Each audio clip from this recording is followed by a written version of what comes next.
32টি জেলার মধ্যে 20টি জেলার আহ্বায়ক কমিটি হয়েছে এবং আমরা আশা করছি ডিসেম্বরের মধ্যে বাংলাদেশের প্রত্যেকটি ওয়ার্ড পর্যন্ত এনসিপির আহ্বায়ক কমিটি হবে।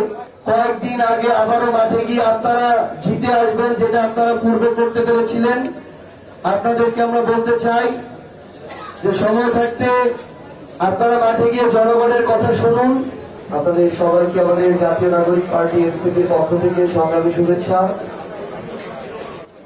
আমরা জাতীয় নাগরিক পার্টি এনসিপির সংগঠন টিমের পক্ষ থেকে বাংলাদেশের প্রত্যেকটি জেলায় আমরা আমাদের আহ্বায়ক কমিটি করার কার্যক্রম চালিয়ে যাচ্ছি। ইতিমধ্যেই উত্তরাঞ্চলের 32টি জেলার মধ্যে 20টি জেলার আহ্বায়ক কমিটি হয়েছে এবং আমরা আশা করছি ডিসেম্বরের মধ্যে বাংলাদেশের প্রত্যেকটি ওয়ার্ড পর্যন্ত এনসিপির আহ্বায়ক কমিটি হবে। আমরা মনে করি আগামী নির্বাচনে শক্তিশালী অবস্থান ধরে রেখে সংসদে জনগণের প্রতিনিধিত্ব করার জন্য এনসিপির সাংগঠনিক ভিত্তিকে শক্তিশালী করা অনেক বেশি গুরুত্বপূর্ণ। সেই লক্ষ্যে আমাদের উত্তরাঞ্চল এবং দক্ষিণাঞ্চলে আমাদের এই কমিটি গঠনের প্রক্রিয়াটি চলছে। বিগত সময়ে বাংলাদেশের গতানুগতিক রাজনৈতিক দলগুলো তাদের পুরনো কালচারে মাঠ পর্যায়ে যেভাবে ইকুয়েশন হিসাব করত, যেভাবে মানুষ আগে দলের নাম দেখে মার্কা দেখে ভোট দিয়ে আসত, এখন বর্তমানে মাঠের সেই অবস্থা আর নেই।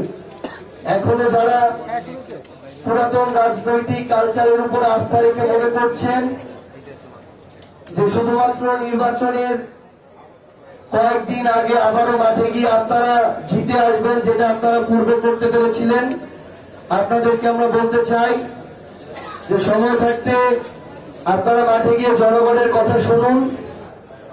জনগণ কি বলে সেটা বোঝার চেষ্টা করুন। কারণ আপনাদের অনেক স্থানীয় পর্যায়ের নেতা কর্মী হয়তো কোনো একটা জেলায় 5 জন 10 জন মিলে এমন কিছু কার্যক্রম সাধারণ মানুষকে হয়রানি ভোগান্তি শুরু করেছে যে শত শত মানুষের জীবন অতিষ্ঠ হয়ে উঠছে। এগুলোকে পাশ কাটিয়ে আগামীর বাংলাদেশে নির্বাচনের কয়েকদিন আগে মাঠে গিয়ে ভোট পেয়ে জিতে আসার কোনো সম্ভাবনা নেই।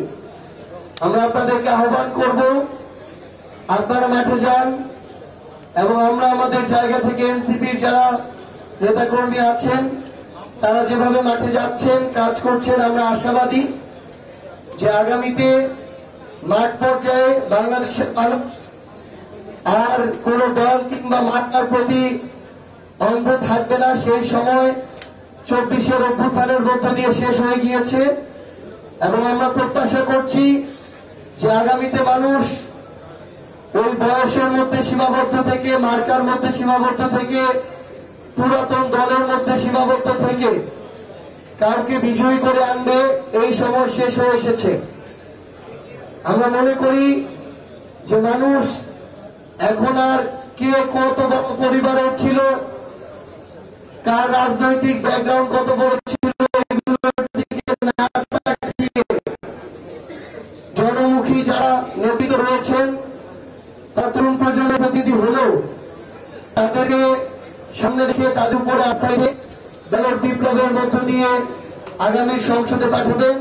সেই লক্ষ্যেই আমরা জাতীয় নাগরিক পার্টি এনসিপি কাজ করে যাচ্ছি। ইনশাআল্লাহ আপনাদের সাথে আবারও দেখা হবে রাজপথে এবং বিজয় হিসেবে সংসদে।